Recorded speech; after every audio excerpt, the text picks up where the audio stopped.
उड़ी उड़ी सुगना मड़वना में बैठई कि नदी है सुगना उड़ाई जी। उड़ी उड़ी सुगना मड़वना में बैठे कि नदी है सुगना उड़ाई जी। रोवेली सुंदर बेटी घर से बेघर भई, अब हम भइले पराई जी। रोवेली सुंदर बेटी घर से बेघर भई, अब हम भइले पराई जी। पापा के पोसल सुगना के न उड़ाई दीहेस, बेटी मोर बखरी के शान जी। पापा के पोसल सुगना के न उड़ाई दीहेस, बेटी मोर बखरी के शान जी। मुख पे रुमाल डाली हंसले सुंदर दुल्हे, हम दिहले सुगना उड़ाई जी।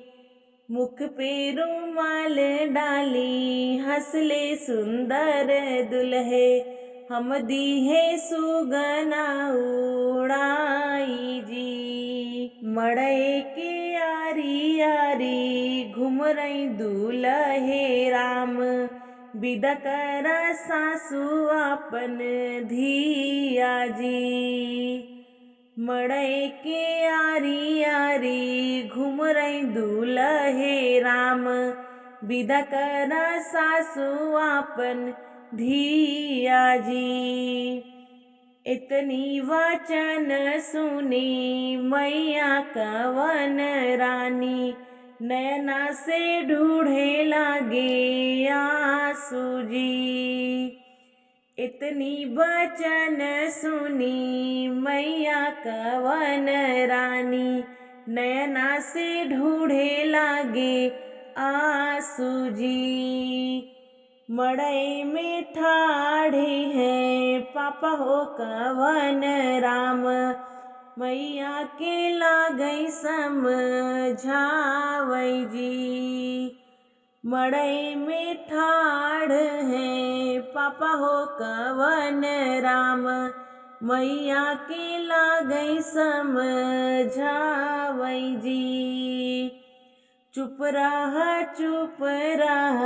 धनिया हमार हो, हम जाबै बेटी ससुराल जी। चुप रहा हमरी धनिया हो, हम जाबै बेटी ससुराल जी। पापा का पोसल सुगना फिर घरे आई है, धिया हमरे घरवा के शान जी।